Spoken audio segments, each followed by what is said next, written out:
for everyone for joining us.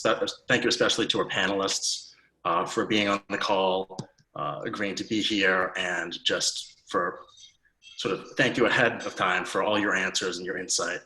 A little background as to what we're doing and who we are.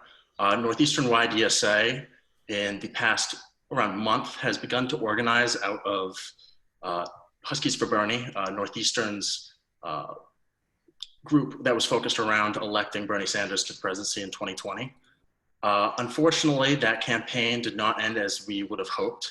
However, we're really hoping to sort of take that same organization that we built and sort of put it in a really productive direction and elect a lot of similarly minded socialist candidates to all levels of government and advocating for policies that are in line with Bernie Sanders and DSA in general's sort of political mindset. And in doing so, we really do hope to do a lot of organization on campus, in electoral politics, and with other YDSA and DSA groups across the country. To introduce our panelists, I want to thank everyone for being on the call. Evan George is the co-chair of Boston DSA, so thank you for joining us. We have Meagan Day, contributor for Jacobin magazine and a member of the East Bay DSA. Natasha Roy, a member of NYU's YDSA, who has been actually a really helpful chapter in helping us provide advice for our organizing it into a YDSA chapter, and it's really been very helpful. So thank you for that. And then we have Jivan Sobrinho-Wheeler, who is a member of the Cambridge City Council,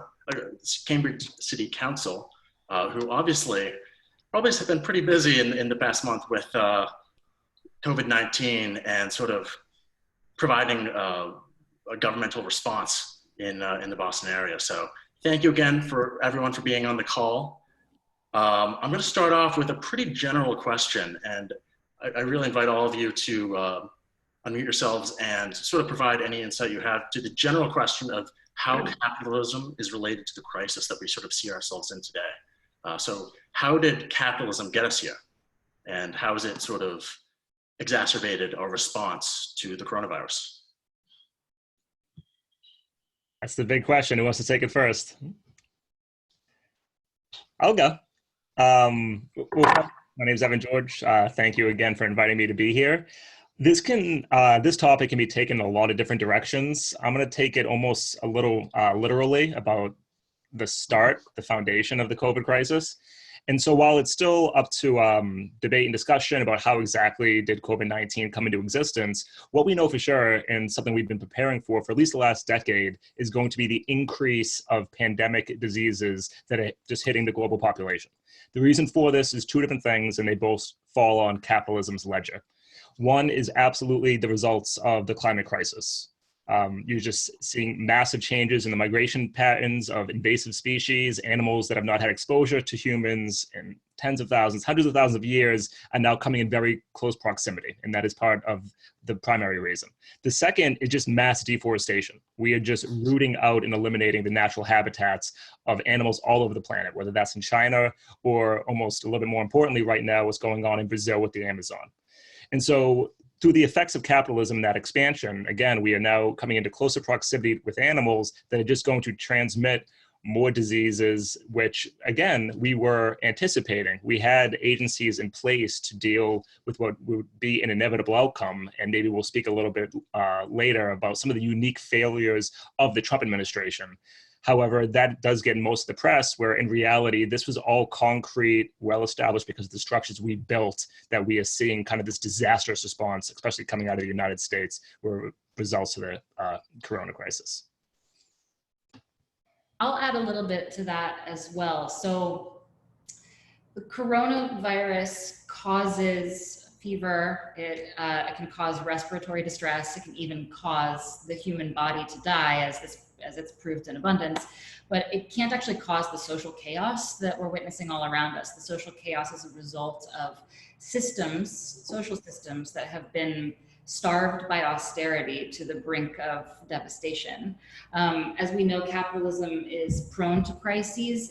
It is always going to be producing financial crises intermittently, no matter what. That's actually a part of capitalism. It's sort of like a reset button for the capitalist class, which is necessary. But it's also the case that there can be events that come and hasten it along. And that's basically what we're looking at here. And we know this, and yet we live under austerity, which means that even though we know this, we haven't actually prepared for this, or at the very least, the preparations that we've made are not actually sufficient to dealing with the scale of the crisis. For example, our hospital system in the United States has just been like decimated. It's just been torn to shreds over the last several decades. We've lost, hundreds of thousands of hospital beds because of hospital mergers and closures. Most of those are in poor neighborhoods. And the reason for that is that hospitals are run like businesses, and businesses are run in a very particular way. They're run with a mind toward profit, right? Even public hospitals are actually subjected to the logic of lean production, which is taken from the private manufacturing sector. And that has caused them not only to close and merge and the hospital beds to disappear, but to also be extremely understaffed and under-resourced. So the extent of the coronavirus crisis that we're witnessing, the point that I'm trying to make is that the virus doesn't cause bodies to be piling up in hospitals in New York City. The virus didn't cause the necessity of building a field hospital in Central Park.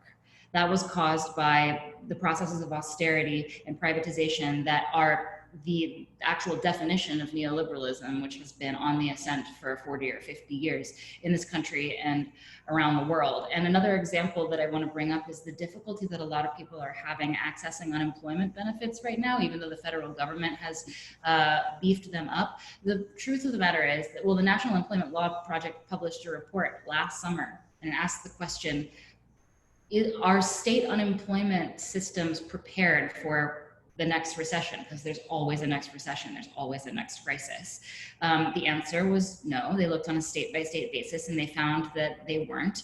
And the reason for that, they concluded, is that they were designed to fail. They're designed to drop people from the rolls. They're designed to make it hard to apply and hard to access benefits. Why? Because that allows state governments to balance budgets on the backs of working class people so they don't have to tax their wealthy donor base. And that's what their wealthy donor base wants. So the logic of austerity has crept into every crevice of our society, and it has made it easy to knock over with a feather. And even though we know that crises are coming, we know that they're always on the horizon, we don't do anything to prepare for it precisely because our society is not arranged around the needs of the vast majority. It's instead arranged around the needs and desires of a small minority.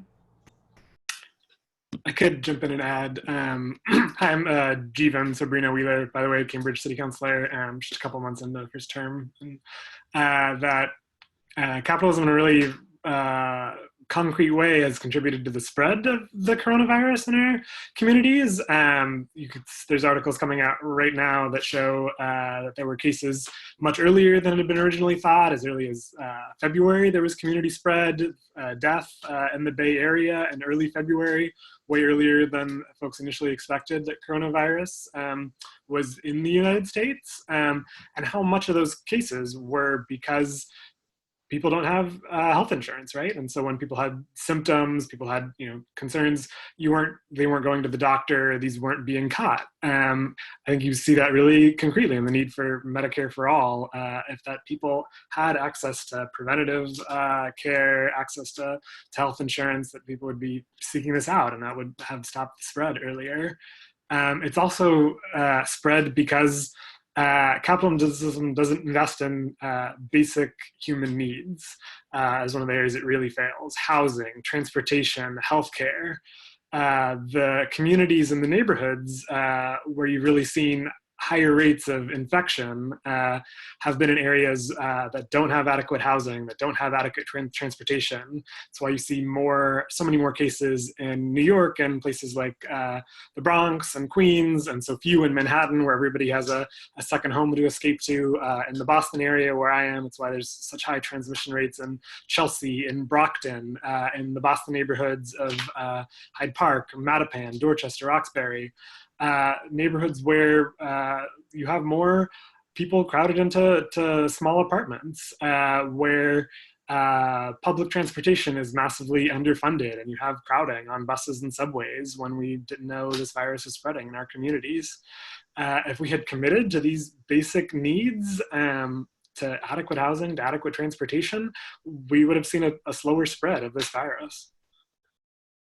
Yeah, just to, I'm Natasha, by the way, to kind of go off of that, the reason, part of why it's been so bad in the poorer districts in New York City is that people already had compromised immune systems because, of environmental factors, because of like asthma epidemics, because like all of these things intersect in a way that we don't talk about. And so those were already the people who were less healthy. And those are the people who can't afford like the thousands of dollars that comes with treating coronavirus, if you can even get it treated.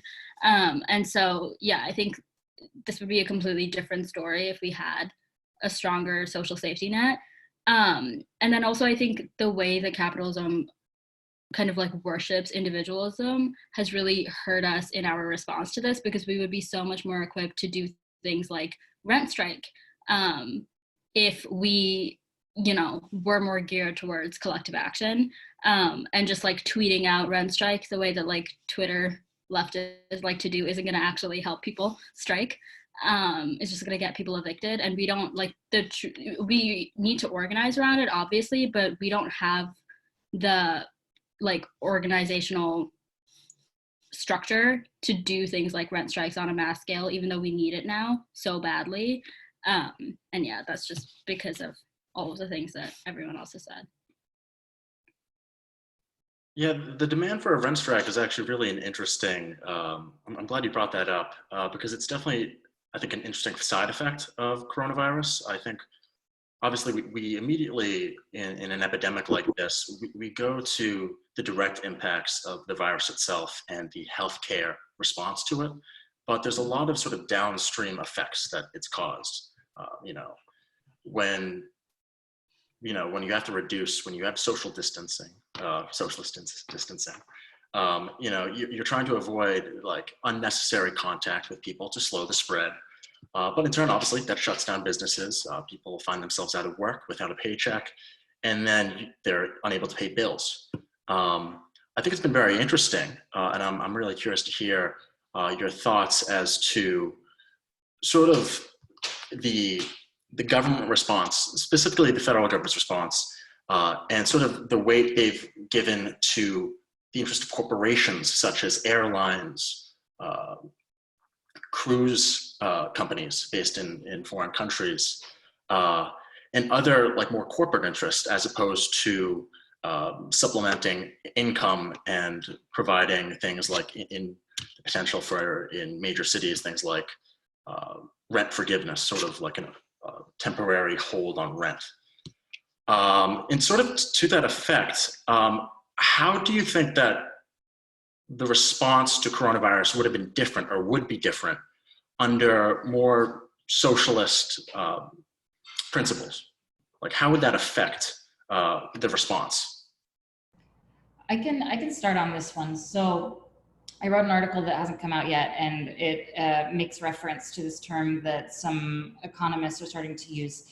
The idea is that some countries in Western and Northern Europe in particular are deep freezing the economy. This is the term. The idea is that they are, instead of subsidizing business with no strings attached. They are instead subsidizing business to place hold workers' jobs, and then they're using their other relief structures, which they actually have stronger other relief structures to make sure that workers have enough to live on in the meantime. And the idea is that that keeps everything sort of at a basic standstill, not sinking perpetually down, the economy sort of collapsing, so that when it's safe, they can sort of restart the economy, like the metaphor being to thaw it out when it's time from its deep freeze. And one thing that occurs to me is that if we had a very, very, very strong left, we could use a crisis like this to actually just say, no more capitalism, look what it does, we're done with that shit. A revolution. If we had a sort of strong left, like they do in Western and Northern Europe, we could convince social democratic governments to deep freeze the economy to just basically stop the harm. We have instead a weak left in the United States, much stronger than it has been for the last half century, thanks in large part to Bernie Sanders and the efforts of DSA, but still quite weak compared to other countries. And as a result, we didn't get a deep frozen economy. We got, massive handouts to corporations without any of this trade-off. I mean, basically what they're doing is that's playing hardball in places like France and Austria. That's like the government playing hardball with businesses. They're negotiating. They're saying, we want you to take care of workers and make sure to protect their jobs so they can go back to work. You're not going to do these mass layoffs, which are so useful for corporations because they allow them to reset wages. Just flush everybody out and then take a look at the labor market at the end of the day. What's going to happen to the labor market? Desperate people are going to be willing to work for much less than what they were before. And it's also useful for union busting and so on. So we have had a piss poor response compared even to our social democratic peer nations, which are still capitalist in nature but have much stronger left forces, and it's really a shame. But it also speaks to the need to be intelligent about how we go about building the left. It's a little elegiac because if only Bernie Sanders had won in 2016, where would we be now when this thing hit, right? If only the left had not been scrubbed out of civil society due to the second Red Scare, where would we be? So a little sad, but also encouragement to keep organizing and keep building. Just to go off that, because it is a fascinating question, kind of how it's phrased, is, what would a socialist response be? But I think a lot you have to take into consideration is what are the preconditions have been if we had a socialist government for the last 5 years, last 10 years, last 20 years. And as Meagan just spoke to, it was a very deliberate strategy of our unemployment system to make it harder and harder for people to access this. There's this great YouTube video right now where somebody in Canada displays online how quick it is for them to go through the phone system, and it takes 3 minutes from when you start the process to when the money is transferred. And we're reading stories coming out of New York where people have to call 300, 400, 500 times a day and can't get through. So there are so many different systems and structures that we just would have had in place if, similar to what Natasha said earlier, we didn't just have this complete ideology of individualism and having that permeate every part of our structures in government. Something mentioned earlier was, recessions are part of capitalism, which they absolutely are. But capitalism is probably the most optimistic philosophy there is. For some reason, the people that manage capitalism, even though we know that recessions will be a part, they truly believe that we can have limitless growth on a finite planet, that we're going to have 2, 3, 6% returns every quarter on investment. The CEO of American Airlines in 2017 said, this is a direct quote, "We will never lose money again." And there is some fantasy where it comes to just our whole structures that we don't need to plan for a pandemic. We can cut costs as much as we want. Hospitals for the last decade have adopted a strategy called just-in-time in terms of their supplies, because for them, it's a waste to have an extra box of gloves sitting in storage. That's wasted capital. You want the box of gloves to be delivered 6 a.m. and they're used for the next shift. And just as a way of cutting down costs. That's why we didn't have an ample supply of PPE equipment, an ample supply of ventilators. And that ideology has permeated every single element, not just of our healthcare industry, but of our government. And so in trying to envision what a socialist response would be, we really need to consider that we would have had so much more of a safety net, not just for unemployment benefits, for easy relief for housing, but our entire infrastructure, especially our medical field, though. So I'm a student organizer, and just obviously, and so from that perspective, I think our organizing would have been so much easier if kind of what Evan and Megan said, if we just didn't have like systems that were so broken. It would have been easier even for us to just communicate with each other. And I think one thing that has been hard for us just organizing our campus around COVID is that like everyone needs the same things, and just across the board, everyone has just been shattered by this crisis. And yet it's really hard to mobilize people, even though we're working in their interest and we want them to work in their own interest, just because like I think capitalism just teaches us to just throw in the towel and you know, say there's no other way, say that this is how it is, that this is awful. It like strips us of our agency that way. And so even though like you would think that at a time like this, it would be easy to organize people around something like Universal Pass, or what, I don't know if you guys have Universal Pass, we don't have it yet. You would think it would be easy to organize people around that because everyone kind of needs it. People just aren't oriented towards like collective action and towards organizing, and that makes things so much harder. Yeah, I would just add that it is kind of hard to talk about almost of what would a socialist response look like, because in some ways what the government is doing now seemed like a crazy socialist idea, you know, 6 weeks ago before this crisis hit, when you talk about giving checks to every resident or having free testing that everyone can have regardless of whether they have healthcare, getting hotels for homeless residents. Like if you talk about these things outside the context of a pandemic, you would get laughed off at the national level, and now it's the normal. So I think it's sort of the Overton window idea of like, if this is what's normal now, what would that actually look like if we had a socialist government?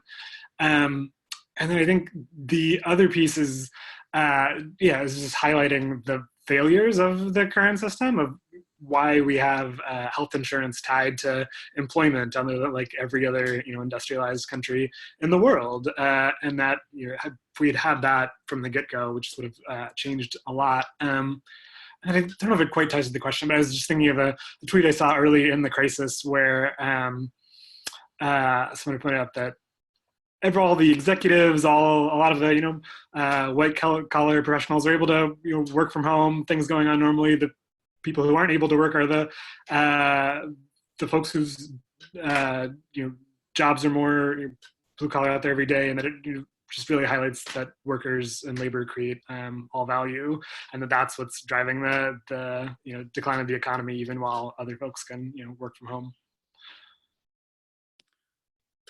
Yeah, I think that, I mean, there's a lot to be said about like what, like the hypothetical, like a hypothetical scenario where Bernie Sanders was or is currently president, and the scenario is different, and what would the response be?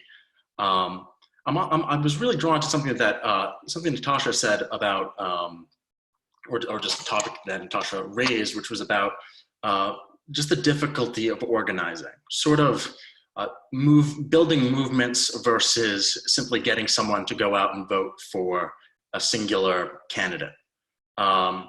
Something that, like going back to Bernie Sanders, something that he sort of talked about was the need not just to necessarily elect him president or elect any given person into any given office, but the necessity to, after you have people in those positions, maintaining grassroots support and organizing around those issues, continuing to put almost like a campaign of pressure on all of the sort of individuals in the decision-making process to sort of drive home and make sure that you're actually able to implement those things that sort of he was talking about.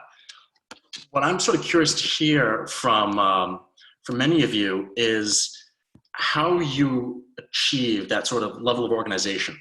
So how do you convince someone to organize, as opposed to simply going out and voting in November? And in connection with that, how would you well, it's a little difficult to sort of phrase it, but what things could those voters sort of do as a first step to make that step from just simply being a voter to being sort of both a voter and an organizer? I actually think that coronavirus is our like golden opportunity as organizers to build that organizational structure, because I think something that our chapter has struggled with in the past is that we run these big campaigns, Calls for All campaign, Green New Deal campaign, whatever, and I don't think that people think that we're going to be able to bring about any tangible change, because it just feels too, I don't know, it just feels too grand in scale, I guess.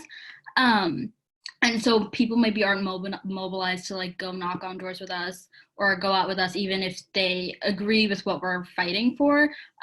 They, I guess, don't see the point or the immediacy of just like taking it to the next step and organizing. But with COVID stuff, at least on college campuses, the demands we're making are going to, if we get them, are going to have super immediate impacts, positive impacts on all of our lives. So like universal pass, fighting for that, fighting for tuition refunds, fighting for, paying student workers, things like that. Those are things that you can feel the difference in once you organize. And I think that's a way to bring more people into the movement, is to say that these are actually just like kind of smaller scale things that we all need, and if we organize together, we can get them, and we can leverage the critical mass of students that we have to get them, and then from there convincing people of a larger socialist agenda, because I think no one who is skeptical about organizing is going to change their minds just by looking at the broader agenda, because it's just too hard to conceptualize and it's not tangible. I can build off that, because that really is like the question of our time. The question of the left is, how do we get bigger? Just simply put, not to dwell too much on the Bernie campaign, but just to put it bluntly, we did not expand the Democratic primary electorate enough to counter the structural forces against us. And there are some people that see that as like a failure of what you can just call electoralism, failure of the Bernie campaign, but it is just very difficult to get people involved in that process. But what we're talking about, and more to your question, isn't just how do we get people to come out to vote once every 4 years for president, but how do you actually organize? And this is where I agree the COVID crisis can be seen as an opportunity for that, simply put, because of how much, one, the status quo is completely breaking down. We're going to see unemployment numbers that maybe even could surpass the Great Depression. But secondly, a lot of people, especially in the cities, are just becoming so much more aware that really they are sacrificed, that they are an element of the population that you can hear on mainstream cable news networks that say, you know what, 2 to 3% of the population dies. It's not that bad. Like, just go out to work. Everything will be fine. And what to contrast that, fortunately, is that we have the slow rise of a left, even though it's not nearly powerful enough to give a different voice to that. That this is not just right-wing populism is the only front, but we have a left response. And what that looks like, especially in crisis, is mutual aid. And the amount of mutual aid networks that are developing, and people who have never come into contact with somebody, quote unquote, from the left, unless it was, them yelling at them to get off their porch because they don't want to hear about politics on a Sunday morning. And I can't blame them. But now some of these people are relying on left mutual aid groups to provide food and to provide information and just to provide someone to talk to virtually. And so it's going to be very interesting to see some of these close ties, and if they come out of the mutual aid networks, and how we can keep building and growing together, because now it is essential for people's everyday survival to rely on one another in their community. Will that be enough? Again, that's kind of the big question of our time.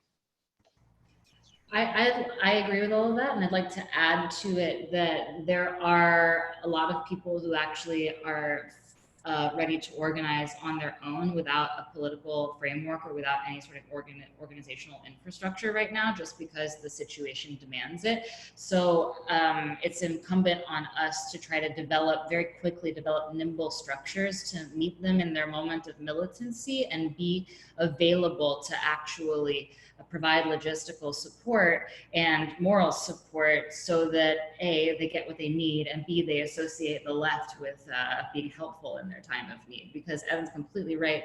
If we don't have a left populist response to this crisis, then the right populist response is going to be very ugly and overwhelming. To that point, I'll make a separate point, which is that I also like have been encouraging people to do counterfactuals, to imagine post-Great Recession, to imagine that there was Tea Party and then Occupy and then Donald Trump and then no Bernie Sanders. I think that our country would be in a much worse position. We would have slid much further to the right than we have, because it's a naturally occurring populist energy from the last recession that needed a left electoral response in order to keep things at least balanced and give us an opportunity to advance and organize going forward. So coming out of this, in this moment of crisis, which is very, very shortly after the last one, again, the principle holds. We need to have an immediate left response. And I think that one of the most promising examples that I've seen and know about is the Emergency Workers Organizing Committee, which is a joint project between Democratic Socialists of America and UE, the United Electricals Workers Union. And the idea is to do broad outreach. Are you an essential worker who is still going to work? And do you not have a union? Do you need help right now organizing your coworkers to solve a particular problem? Like you don't have enough protective equipment, or you're not getting hazard pay, or maybe you don't think that you're essential at all and you're being classified as essential and you want your workplace to be shut down with pay, or to allow you to get, unemployment benefits or whatever. So these two, a labor union and a socialist organization, have collaborated on a pretty large scale, which for the record, also like that is the kind of stuff that was happening in the 30s, and it's not the kind of stuff that's been happening for the last few decades. So that's very heartening. And they're, basically doing intake. It's like people are filling out this Google form. It's like pretty slapdash, but also the people who are working on it are like seasoned organizers and are just trying to like call people who fill out this form and be like, all right, talk to me about your situation. I'm gonna like help you with your next steps. We're gonna strategize together. You don't have time to form a union right now. You need to organize by yourself with your coworkers right now. I think that's a really good example of the kind of thing that the left can do in order to be a reliable presence in working people's lives during this time of crisis, which if we don't do it, it's a missed opportunity with big consequences. And B, also in this particular case, when it comes to labor organizing, to build up a layer of workplace leadership, which is so necessary in order to have any kind of viable left going forward, because we're gonna need to have strong unions and we're gonna need to have strong class-conscious members of the working class who are organizing politically and on the shop floor level. And if you don't take advantage of a natural upsurge in workplace militancy to build that, then really what is the left for? But you don't have to join. I mean, you can volunteer for EWOC, is what it's called, the Emergency Workers Organizing Committee, and I'll look, the link's already right there.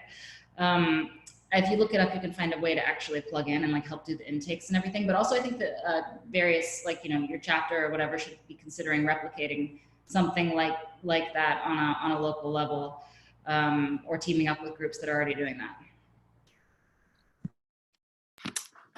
I was listening to a Boston DSA panel last night about electoral politics after Bernie, and one of the other Boston DSA members, either Matt Miller or Beth Wong, made the point that a lot of folks don't identify as socialist yet, but would identify as anti-capitalist, or have those opinions. And it's that question of how do we mobilize those folks? How do we organize with them? I think for Boston DSA, we're probably underrepresented in working class communities of color in Boston. But one of the things that have been successful on is working in coalitions with groups that are really recognized and represented in those communities, and sort of building trust that way. Groups like Right to the City, Vote, and City Life Vida Urbana that does amazing housing justice work, where DSA is now a known entity, a known partner in these groups, and have been able to do really great work as a part of that.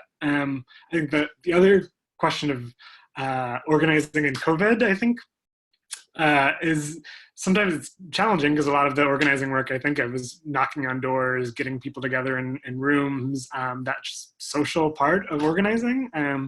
But at the same time, some of the biggest organizing calls I've been on have been during COVID, and the way that it's There are folks who have families who can't, make it out to the other side of town on a Thursday night, or who can't afford to live in the center of Boston, and so it's a drive-in to get to the meetings, but are able to get on a Zoom with everyone else. I was on the DSA housing working group call a few days ago, and one of the tenants unions that we've worked with for about a year now had their biggest tenants union meeting in terms of number of members last week during the pandemic, because everyone is home, everyone is able to jump on a call. Not everyone had Zoom, so they said it was a little chaotic coordinating everyone, but in that way, the pandemic is an opportunity too, because people are home, people are struggling with these really immediate needs, and are looking for ways to get plugged in. I also want to add, and this is super germane to like Northeastern students, but this is a golden opportunity for rank and file organizing. So I don't know if Boston DSA is doing this, but New York City DSA is pushing to get students working in like essential jobs, so grocery stores, Amazon, USPS, all of those, and then using that to do rank and file organizing, organize your coworkers during the pandemic. And the benefit of doing that right now is that usually, you can just start being like a teacher or a nurse and expect to organize all your coworkers in a month. It's never going to happen, because people hold those jobs for like years, decades, and they're not just going to listen to a newcomer who's trying to organize them. But there's so much more turnaround with things like grocery stores, and especially in the pandemic, there's so much more turnaround. And so it's going to be a lot easier for us to do rank and file organizing right now. And so I know, and like I know at NYU, like a lot of us have just lost student jobs and like are trying to find work over the summer, and really you're not going to find any work that's not in an essential business, right? So that was a really good opportunity for students on this call maybe to try to do that. And I'm not sure about Boston DSA, but I know that New York DSA has structures to help you organize. So you're not just going to like go in and try to organize on your own blind, like you're going to have people helping you do that. And I think that's a really politically important thing to do, and also, a way to make money and stuff. So that's like an option, I think. Just in case if there are any Boston DSA members on the call, if you want to go salt an Amazon factory to organize, I will raise money on your behalf to help supplement your wages. So fully encourage you to do that. Yeah, I think salting, it's Natasha, you make a number of good points about the opportunity, the unique opportunity that the crisis allows for organizing those workplaces. I think that there's certainly limitations, and I think I think you made a good point as to the rate of turnover at things like places like grocery stores might allow for a little easier access to those workforces, getting jobs and sort of organizing. Obviously, being newer staff members would pose its limitations, but I think the time to at least start the process of organizing a lot of non-union workforces, there's just certainly an opportunity here for that. I think Meagan made a good point, though, that there is limitations, and I think there's definitely some struggles those constantly exist when it comes to unionizing. You'll always find that management's going to resist. So there's a lot to sort of keep in mind, but the only guaranteed way that it doesn't happen is if you don't try. Jivan, you had actually mentioned something that I sort of wanted to sort of go back to about sort of electoral politics and the existence of not necessarily that some people who might be open to ideas such as socialism might not see themselves today as socialists, but rather anti-capitalists, or who are just generally critical of capitalism. Jivan, as someone who obviously has achieved elected office, congratulations. I imagine that you had to draw a lot of support from individuals who don't necessarily see themselves or aren't necessarily card-holding DSA members, or just generally card-holding socialists. how do we go about sort of convincing those people and sort of making like sort of inroads in building a stronger movement specific to those people who aren't necessarily socialists, but who see themselves more as anti-capitalist? Yeah, I think it's a really good question. And it's, I think, focusing on what we are now and making it, making the case in a way that's going to resonate with folks. I remember when I was running, someone asked me like, how hardcore socialist, anti-capitalist are you going to make the message? And it's a way that you make it without having to, you focus on the issues of capitalism in the communities, in the material conditions I think they focused on. The biggest way we did it in our campaign was talking about the cost of housing, which is astronomical here, as in New York. The median rent for a one-bedroom apartment is $2,300 a month here.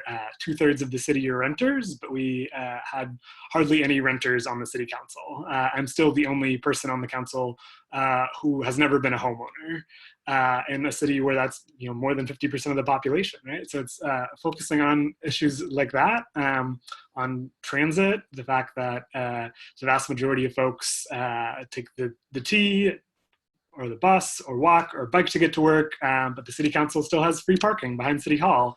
And that's the way local politics has been set up, right? To geared towards single family homeowners who have a car and a place to park it on. And that's not the lived experience of most folks here. So the capitalism as a concept didn't often come up on the doors, but housing costs, the cost of transportation, climate were all things that were always being talked about, and so it wasn't a big leap to make that case for folks. I think, and that's true, I think, in a lot of communities as well around the country. Yeah, excellent. My next question is from Meagan. I think, I mean, Meagan, you're very active in sort of building movements through your involvement with East Bay DSA, through, I mean, you recently wrote a book, Beyond Bernie, with Michael Utrecht, as well as through your writing with Jacobin. I was curious to sort of hear what East Bay DSA has sort of been doing in response to coronavirus and some of the local responses that East Bay DSA has sort of been organizing around, especially considering that Northern California and the Bay Area was such a early hotspot of the coronavirus. It's a very good question. You will notice that I'm sitting on the floor right now in an empty room. The reason for that is that I'm moving to Los Angeles, and this is my new apartment. So as a result of that, I've actually stepped back a little bit from East Bay DSA, and therefore take what I'm saying with a grain of salt, because it's changing very quickly, and people who are much more dedicated to COVID organizing in the chapter actually have their finger on the pulse better than I do about what the chapter is doing. But I'll tell you about one response that the chapter has had. The chapter is doing mutual aid stuff. It's preparing to do, it's sort of starting small and scaling up mutual aid stuff, which is good, and some resolutions have been put forward to scale it up. But the immediate response that I saw was that, and I myself was not able to participate in it because I was trying to move during a pandemic, which is hard. Is that there is a local county hospital that is already extremely under-resourced. It's called AHS, Alameda Highland Systems, and the specific hospital is Highland Hospital. And they were worried because it was such an early hotspot. The workers at that hospital were very concerned about the lack of PPE and just general understaffed. I mean, just like they were certain that it was going to be a nightmare. And it turned out actually in time that California is not hit nearly as bad as it could have been. And so it's not like New York, but they wanted to organize. And one worker there was a member of DSA. This is why it's so important for socialists to be embedded in the working class. And I really liked what Natasha had to say about the differences in different workplaces in terms of who listens to who. And a hospital, you're exactly right, is the kind of place where people don't listen to you if you just walked in off the street. So we have someone, East Bay DSA member, who has been an ER nurse at Highland for a very long time and very active in his union. And he basically linked up our chapter to AHS.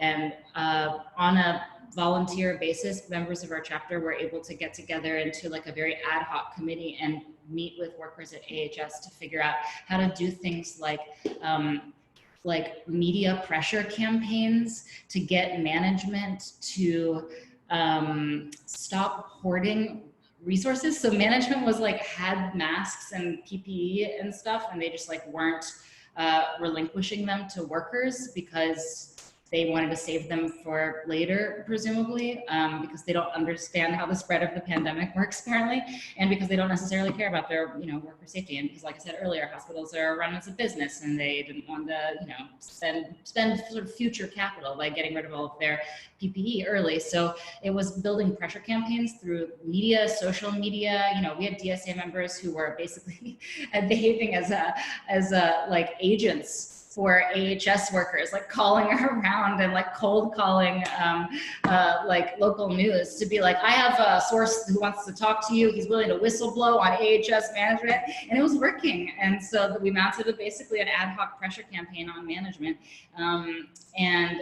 And then there was other stuff like pressure campaign wasn't enough. They needed these things, these PAPR suits. They're like suits that you have to wear if you're in a room with somebody who has COVID, and they only had 3 in the entire hospital. And you need like 5 people in the room for every single person who has COVID who's being intubated. And if you don't have one of these on, then you're absolutely going to be exposed to coronavirus.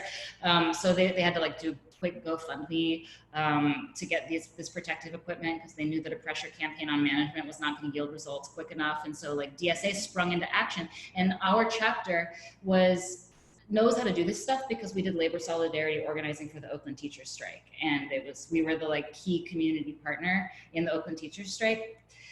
And so people in the chapter learned a lot of skills very quickly during that strike, which was just in the beginning of 2019. So it's just a year later, and people kind of know how to do like very quick, nimble labor solidarity work. So people springing into action around that was, I think, really cool. And then the other thing that comes out of that is that now, luckily, it hasn't turned into a war zone in California. But now going forward, whether it's COVID related or anything else related, there are a bunch of nurses at Highland Hospital who know that East Bay DSA has their back and have been sitting on Zoom call meetings with East Bay DSA and like receiving mass emails about what's next, what are we doing today? And that's the kind of trust that you can buy in the community that I really think that you can't buy any other way. Like Natasha said, just like walking around with your like, this is the kind of society that we want to build. Doesn't it sound nice? People will just they'll be like, yeah, of course it sounds nice, but like, who am I to expect such things, pie in the sky, free ponies, etc. This is the way that you build credibility, I think, in the working class. So that's one example. But like I said, there's other stuff going on in the chapter, and I can't speak to all of it. I mean, that's a really great example of just the power of solidarity and the value of just sort of building trust in communities. I think there's no doubt that those people that East Bay DSA are working with at Highland Hospital will view ideas like Medicare for all and these large reforms as much more doable and more achievable when they're exposed to the people, the individuals, the movement that's organizing around them. So there's a huge value in that, and it's actually really great to sort of hear that example. Can I tell you a funny anecdote before we move on? Sure, absolutely. I've known our DSA member nurse at Highland for years. I mean, we've like had dinner at each other's house like every other week for years, and like gone on vacations together and stuff. But I wrote an article about him for Jacobin as like he was like my source, as though I didn't know him, and then was contacted by various places, and even went on and like was able to like speak to it as though I'm like a reporter reporting on a source. And then we both appeared on the Intercept podcast with Jeremy Scahill together, and it was honestly one of the funniest moments, because Jeremy Scahill's like, he's really down, but like we were being interviewed as though we were not two dedicated socialists who like planned this whole thing, I was like, well, as John said, you know, it's I think that we can set ourselves into motion, I think, if we're actually well positioned already. And that's something that you get from just doing painstaking organizing work and laying the groundwork for several years in advance of a crisis like this. Wow, that is perfect. I'll probably have to find that intercept. Do you say it was a podcast? I might have to find that one. Okay. I know that, Megan, again, thank you for calling us. I know that it's 5:50 now, and so we only have so much time left with you. I suppose I have one more question that was actually submitted through a form we sent out, and I'm looking for it right now, from Maisha. The question, I'll just read it directly. But Maisha asked, in today's world, the market revolves mostly around the idea of maximizing profit. It has less to do with human spirit than with different brands of perfumes. Is it possible to change this process? Historically, pandemics have forced humans to break with the past and imagine their world anew. Is it possible to imagine a world after the pandemic? And is that one for me? Do you want me to answer that one, Brendan? Yes. Yeah, absolutely. Yes, crises are fantastic opportunities for political blocs with political agendas. And that doesn't just include the left, it also includes the right and the political forces of capital. And that's what Naomi Klein wrote about in this book, Shock Doctrine, which everyone's talking about now, as they should be, because it does accurately describe the process that's unfolding at the moment. The forces of austerity and privatization will use a crisis like this to muscle through their own agenda. But if the left is strong enough, the left can do the same thing. Crises do hit reset buttons in a very unique way. I'm not sure that we're going to end up to be just like perfectly realistic. I'm not sure we're going to end up coming out of this crisis with like a socialist shock doctrine. I don't see our forces being strong enough to pull that off, to be quite honest. But we can actually take advantage of unique opportunities, and we actually have to, because we know that our opponents are going to be doing the same thing. As for like the first part of your question, which I think is very important, yes, society, it's extremely true. That is the fundamental Marxist truth, is that society is structured around the maximization of profit. This is the structural truth of capitalism. And it is, in fact, possible to have a world where that is not the case. There are lots of different ideas about how to get there, but if you identify as a socialist in the Marxist tradition, as I do, then one of the things that you by necessity believe is that the working class occupies a very unique place in capitalism. The reason we place our faith in the working class as the quote unquote revolutionary agent of change, apologies for the old sounding jargon, is not because we think that the working class is great and full of nice people. It's not because we think that it's like mean and bad that the capitalists are oppressing them, and since they're the most oppressed, that they should be shuffled to the front of the line in like, you know, our movements. It's not for these symbolic or moral reasons. Obviously, we are driven by a moral desire to see equality and justice among people on earth. But the reason that we place our faith in the working class is for a very specific structural reason, which is that working people's labor produces profit.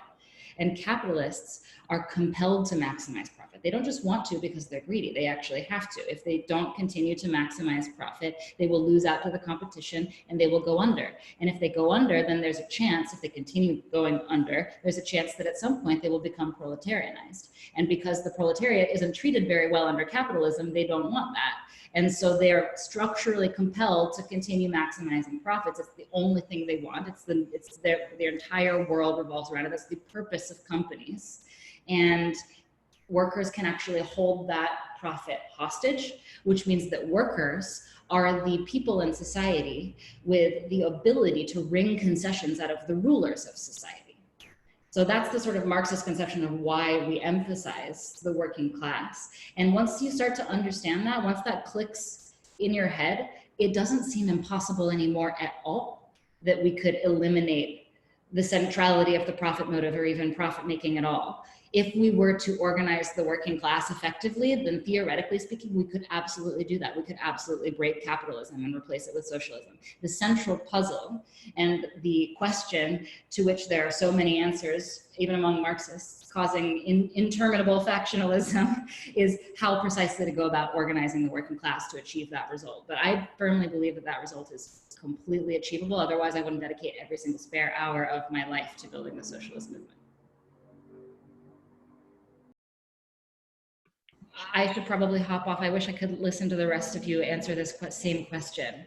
It's a very good question. I have to go do another call very much like this one. Thank you all so much for having me. I really appreciate it. Thank you, Megan. It was really our pleasure just to have the opportunity to speak with you. And I mean, your insight and all the work you do is really great. So it's really an honor to have the opportunity. Thank you to all of you and to all of the other panelists as well. I really appreciated hearing what the rest of you had to say. All right, I'm taking. Take care. Take care, Megan.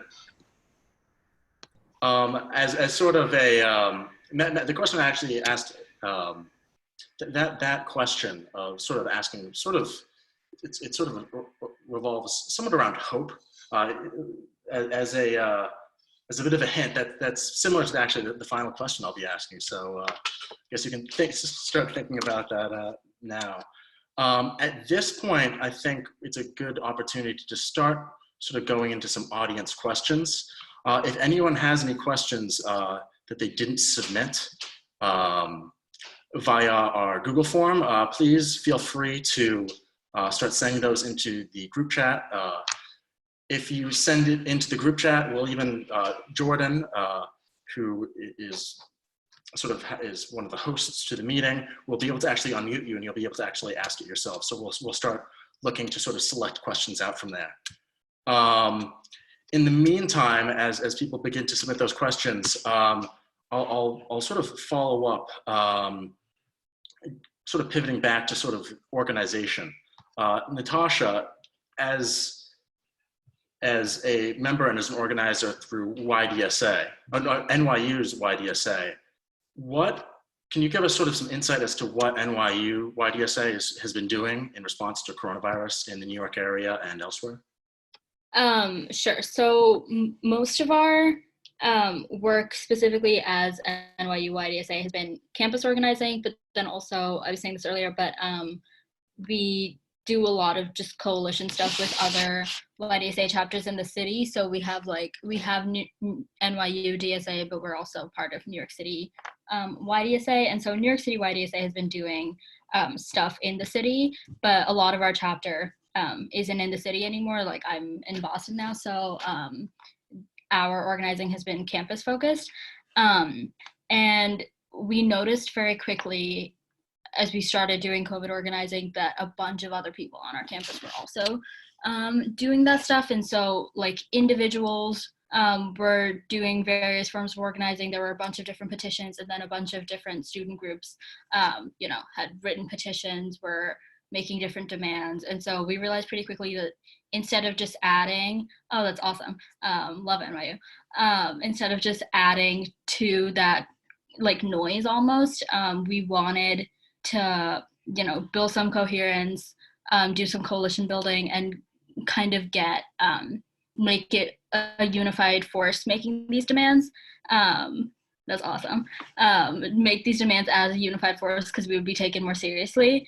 And so what we have now is we have an NYU COVID coalition, which is its own thing, and we're a part of it. And it's us and like 10 other student groups, the graduate school, union, a bunch of other leftist groups in like different schools in NYU. So we have grad students and undergrads all doing stuff. And I think that framework has been really helpful because obviously we have a critical mass of people organizing, and each group can kind of tap into its own base. And, it's a lot easier to do stuff that way because we have the numbers, all of that. So that's the first thing, is that we moved from just doing stuff as our chapter to doing stuff with other chapters in a coalition.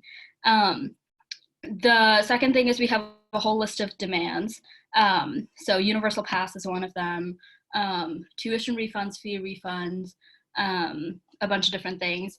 And we have gone about addressing our different demands different ways. So we've been like calling people. I don't know if you guys use Spoke during your Bernie work, but the Bernie campaign used Spoke a lot for like virtual organizing. And so we have now been using that too, to just like call students, text bank, all of that stuff. And that has been really helpful because, like I said earlier, I think whereas maybe like the whole student body wasn't super on board for Bernie, actually a lot of them were, but not everyone. Pretty much everyone right now is on board for like universal pass, tuition refunds. Like these are things that are going to help everyone. And so a lot of it has just been outreach and getting, raising awareness about our campaign and stuff. Social media is a big part of it. So we're trying to like keep our Twitter accounts active, all of that. And then we've just been like pestering the admin. And I think it's working. I think they're like getting nervous, and hopefully we'll see the outcomes of that. But yeah, that's a lot of what we've been doing.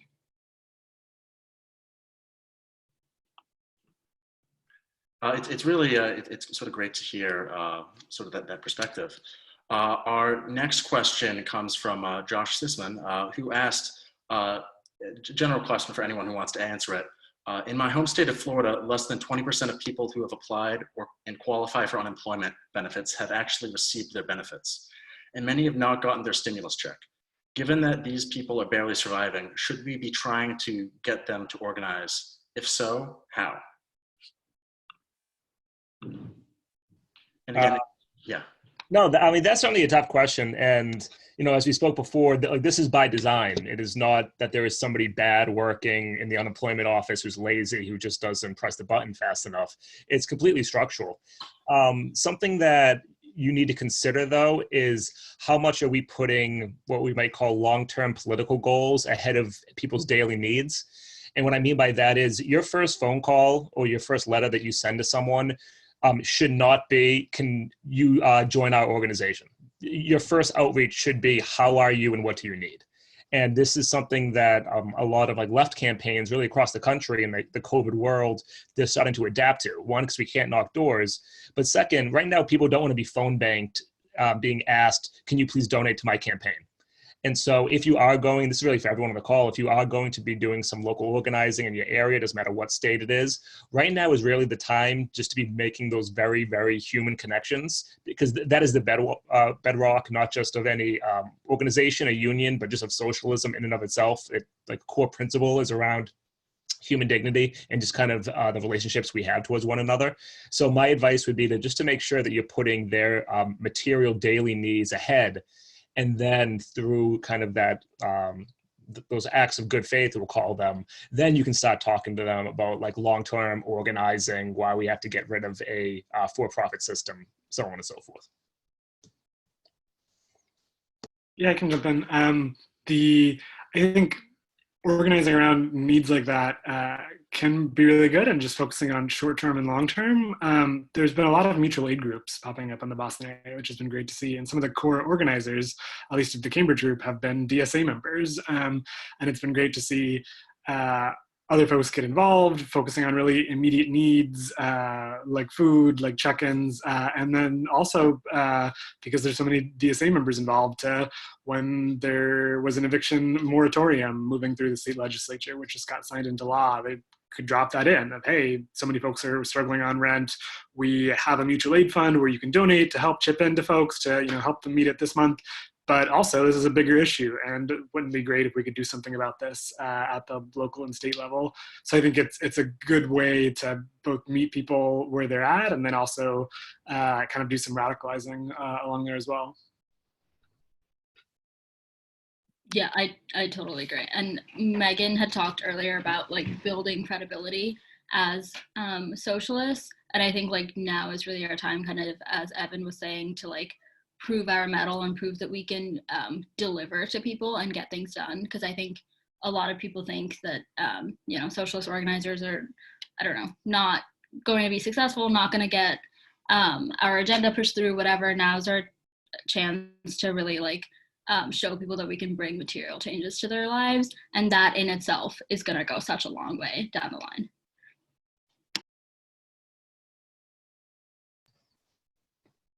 Just to quickly continue, because something you just said reminded me of it. This is a great book on housing, and I'm going to try to drop it in the chat if I can think of it. But they were talking about when the Bronx was burning and these massive just loss of homes and apartments and the foundations of tenant building, both in New York and here in Boston. And then in one of the chapters, they talked about communist organizations in the 1960s and 70s and their role. And one direct quote of somebody on the picket line was saying, "Oh yeah, those socialists, they're okay, but they keep giving us leaflets and want us to join, and that's it." And I kind of always think of that as how, as Natasha just said, we really need to be putting that we are good faith actors, that we are here to support genuinely, and the later parts that that comes step 2, step 3. I have one more, I have another question about the role of student organizers in the overall socialist movement. What role could students and campus organizers really play in organizing, and what specific things could organizations like YDSA play in the greater movement? The essential question I'm trying to move toward, I know it's a little jarbled, my question. And again, this is for anyone who might be able to answer it. But is there anything in particular that really only student organizers can do?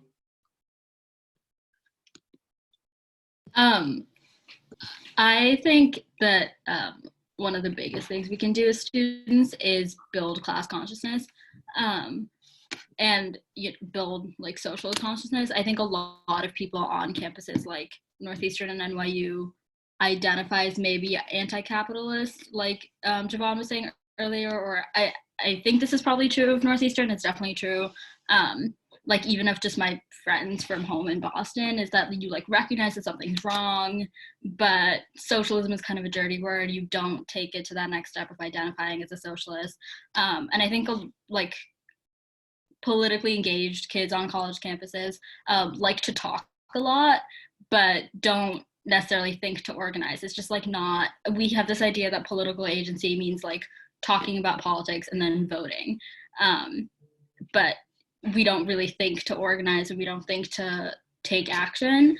And I think one of the biggest things we can do as students is build class consciousness in a way that's going to last once everyone graduates.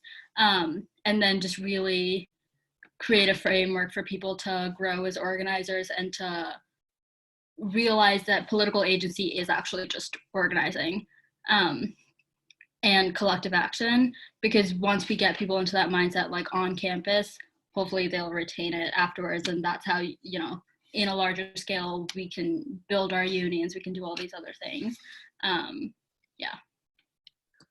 Well, thank you. That actually sort of makes me curious, Evan, what would your opinions be on this matter? Obviously, being a co-chair of the Boston DSA, there's a lot of schools in the area, a lot of YDSA or several YDSA chapters. What role could we, as an emerging YDSA chapter, play in the socialist movement in Boston? That's a great question, and I was gonna try to message Jivan privately and say make fun of Harvard, but it might get you in trouble, so don't do it. So I can do it. That's fine. Students comprise, I think it's 30% of the population of Boston. It's such a massive large, because we do have so many colleges and universities here. And I'll start at the micro level and kind of build out some of my thoughts on this. But one of the most basic things is, if you're a grad student, you really should be talking about forming a union. And because grad students are absolutely being exploited. I was a grad student myself. Luckily, I didn't have to do too much TA work, but you have a lot of power, and you can organize together and leverage that power against the administration to just make very concrete material gains for yourselves. And I would definitely advocate people do that. Also, start reaching out to some of like the worker unions that operate in your universities. Maybe you have a teachers union that operates there, or if there's a union of custodial workers, just anything and anything, and reach out to them. What do they need? How can you be of assistance? Zooming out a little bit though, universities play a massive role just in the inter-city politics. They just do.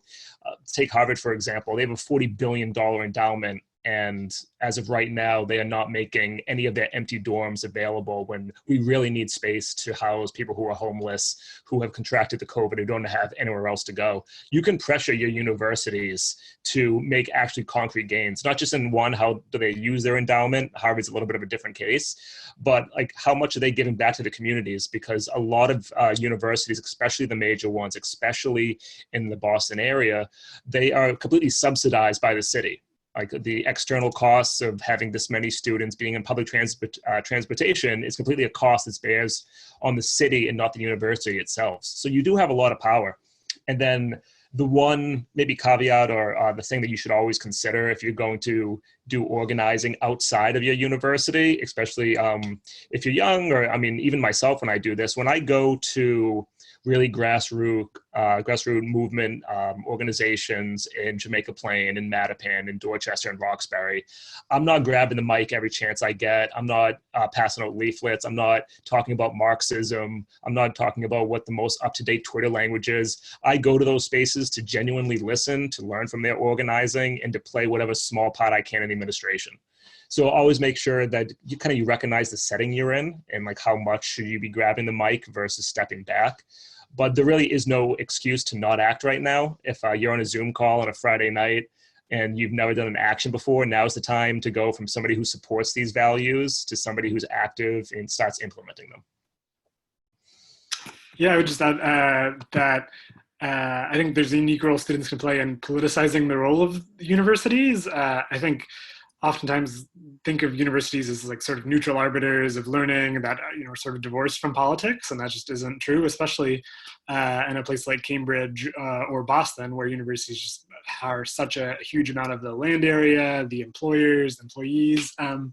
New Haven is a super interesting example where unions have organized to like take over 2/3 of the city council seats through the Yale Union. I think the other big piece is pilots, payments in lieu of taxes, where universities are technically nonprofits and don't pay any taxes to the city, despite a place like Cambridge having a huge portion of the land, having billion-dollar endowments. And Boston has some of the best pilot organizing of any city in the country. I'll try to drop a link to that, but there's some union organizers who've done really great work and forcing universities to come and at least put on paper what they're going to pay, and then when they don't meet those obligations to hold them accountable. So that's a big piece. And then I think the other thing is the role of the student, it's just the flexibility in terms of time that you have. Like before I became a city councilor, I was working at a 9-to-5 job, and I couldn't show up to the kind of like court support stuff that the Boston DSA housing working group is doing that with a kind of flexible schedule to just take advantage of those things to be able to provide aid and support when you can. Can I just say something super quickly, just because Evan reminded me of it? Private school socialists just need to like stop talking about theory. Just like generally, everyone hates it. Literally everyone hates it. I don't know if this is like a thing at Northeastern, but I feel like all the students I meet just love to talk about critical theory. And like I like to read theory too, like it's dope, but I just don't think it works productively in organizing. No one wants to hear about it. It like makes organizing so inaccessible. Yeah, just Evan was talking about like taking the mic and like not handing out leaflets and stuff. I feel like there's this very true stereotype that socialists just like to like hand out lit and talk about podcasts, and it's like true, and I think it hurts us. So yeah. I'm going to quickly just keep going with that. Political education is definitely important. Like you like read Gramsci, I'm not going to, but you can, and just tell me what it's about. I'm joking, but like political education is important, but you need to always be able to isolate that to like what Natasha is saying is like when and where do we actually go into this much of the theory? Because it will be useful, but as we're kind of in agreement with, it should not be the core of organizing. That is not what real grassroots movement building looks like.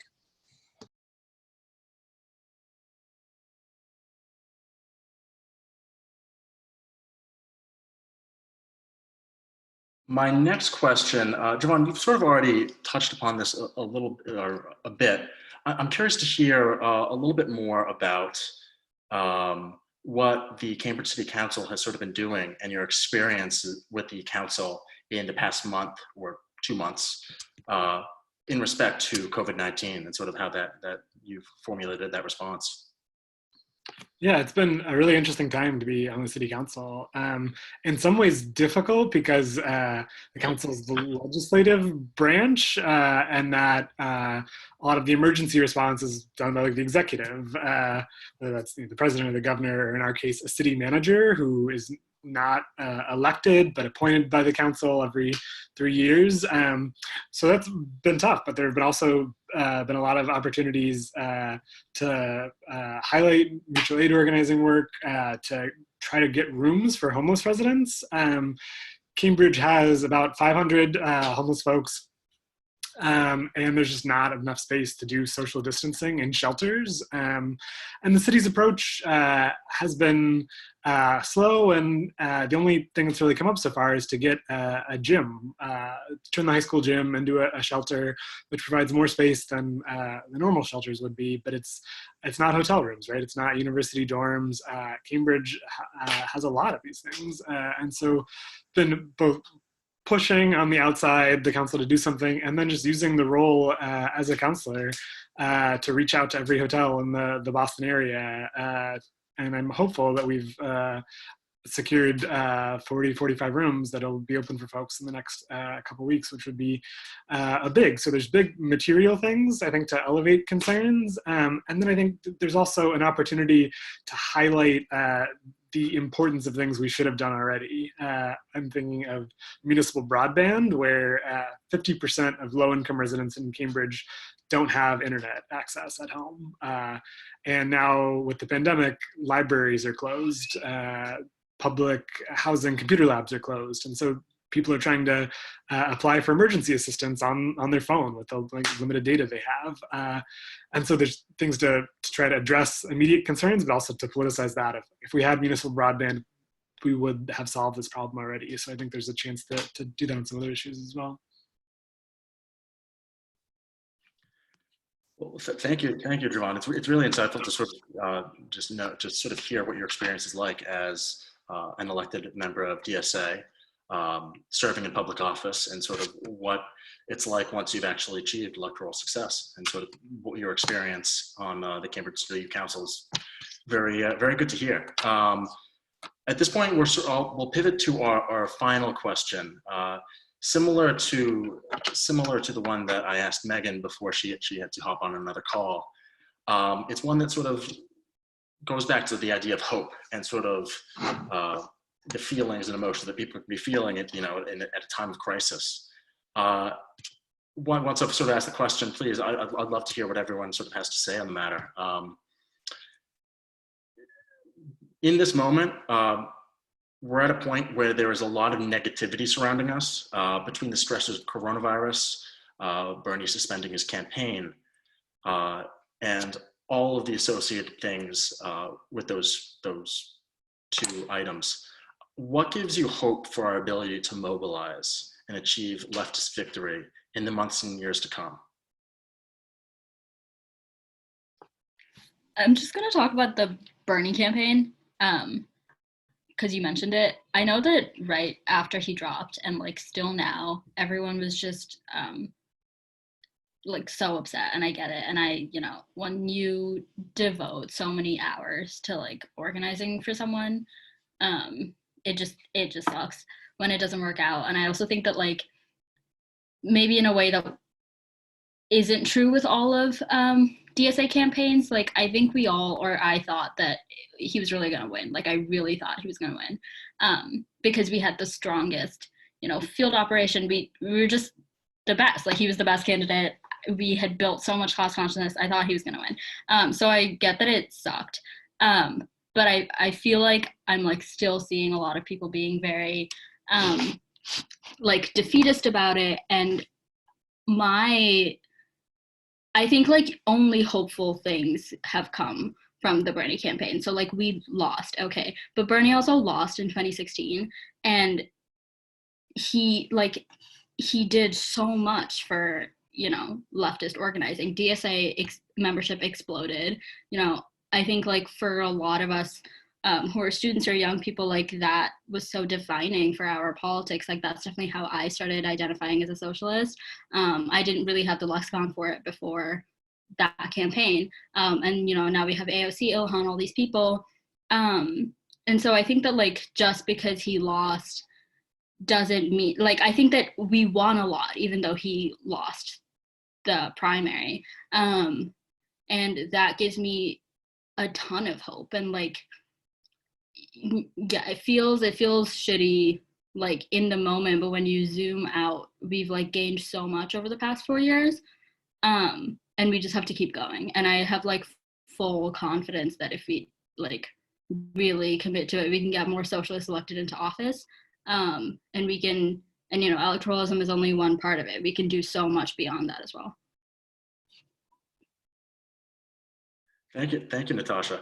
Jivan or Evan, what are your thoughts on, you know, overcoming and all the sort of negativity and in the terms of organizing? So I feel like I'm going to be more negative than Jivan, so I'm going to go next, so then Jivan can kind of pick us up if we need to. I agree with a lot of what Natasha just said and what Meagan expressed earlier, that, you know, the left is 5 times, 10 times as strong as we were 5 years ago. But unfortunately, we are just still nowhere near strong enough. Even if Bernie would have won, which I gave him 20% odds when he started, I got a little optimistic after Nevada. I went up to like 30, 35. But even if Bernie would have won, the next decade is going to be very hard. And that is kind of just a reality that I think a lot of people need to internalize. But where there is a ray of hope in that is that we have structures and we have people that just didn't exist 5-10 years ago. There's a reason why Boston, well, not just Boston DSA, but DSA chapters across the country have been like growing in membership. There's a reason why we were able to organize mutual aid networks across every major city almost instantaneously, because we have been spending the last 5 years building these ties, not just from socialist group to socialist group, but socialist group to like what was mentioned earlier, City Life Urbana here in Massachusetts, which is just like one of the cornerstone housing groups throughout the entire country that have been around since the 1970s. And, you know, like they know to call us. And one quick mini example for mutual aid, because Boston DSA has a lot focused on being a great coalition partner. And there's an organization here in Dorchester, the Vietnamese Aid Center, where, you know, they provide food and services. So the moment the crisis hit, they started operating like a morning kitchen where you can come by and get get some food for your kids and elderly folks. They serve hundreds, thousands of meals a day. But they couldn't transport those to people who couldn't leave their home. So then they contacted Dorchester Not for Sale, which is a housing advocacy group here in Boston that I'm also a part of. They start to put together a driving network, but now they need more drivers. So they reach out to me, Boston DSA. Do you have people with vehicles? Absolutely. And it's really like we know who to call now. And there's this growing structures that exist. So like, you know, we can have a Zoom call who will represent 10 of the largest organizations in Boston, and together we're going to talk through a problem. And that's how we were very successful with pushing the Boston City Council left this past year in the election cycle, electing more people of color than has ever existed in Boston's history, who have incredibly left issues like pushing for rent control. So we are stronger. We have those like tendons in place, but it is going to be very difficult, and we're going to experience a lot of losses, and hopefully we're going to learn from them and we're going to stay together, because ultimately there really isn't another option. The structural forces against us is so much stronger and so much darker in a crueler world that there isn't another choice but to stand up and resist that. And so definitely continue to organize and mobilize in your areas so we have the structures and we can at least be advocating what a left vision looks like. And the harder we work, the more that vision is going to be palatable to more and more people. Yeah, I think Evan was dead on, and maybe being the hopeful one. I think it's probably rooted in just like thinking how far we've come in so many ways. I went to a left forum conference in 2014 in New York City. I think it was at John Jay College. It was one of like the first big leftist events, maybe not have even considered myself a socialist then.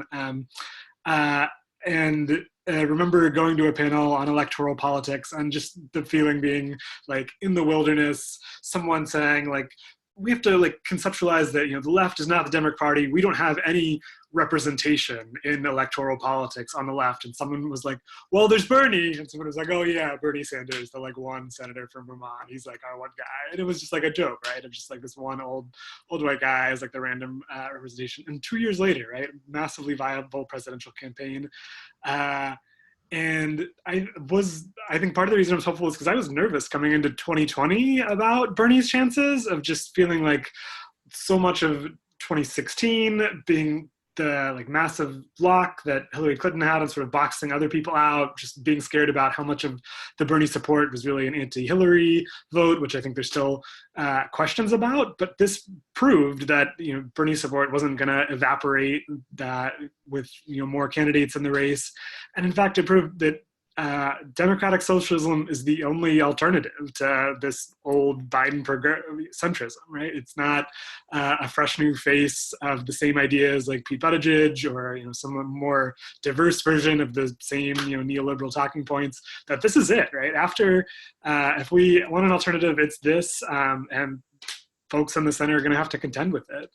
I think it's also really helpful, like how the coalition shifted to having more support among Latinx voters, winning people under 50 in so many states. Like this is what the future of the country looks like. I think the other part that's helpful was at that Left Forum conference, which I really enjoyed, but I remember leaving it and somebody asked me how it was, and I was like, it was awesome. It was like a bunch of guys that look like Edward Snowden in a room together, like not the most diverse crowd, but it was interesting. And now democratic socialism is a lot more diverse, right? When you think of the leading lights at the federal level, having Rashida Tlaib and Ilhan Omar and AOC, and that we're still not as representative of the working class in terms of people of color, people with families, all of it. But we're closer. We're moving in that direction, and I think we can keep moving in that direction. That's excellent. That's excellent. It really speaks to the progress that's been made in recent years, and electorally and organizationally. It's really been heartwarming to see just the number of calls like this that have been organized in the last month, and the amount of organizing that is going on right now. With all that in mind, I think there's obviously a lot of effort here at Northeastern to sort of build an organization that sort of fits into this whole process of building a movement nationwide and locally, and sort of interfacing that and interfacing with other organizations.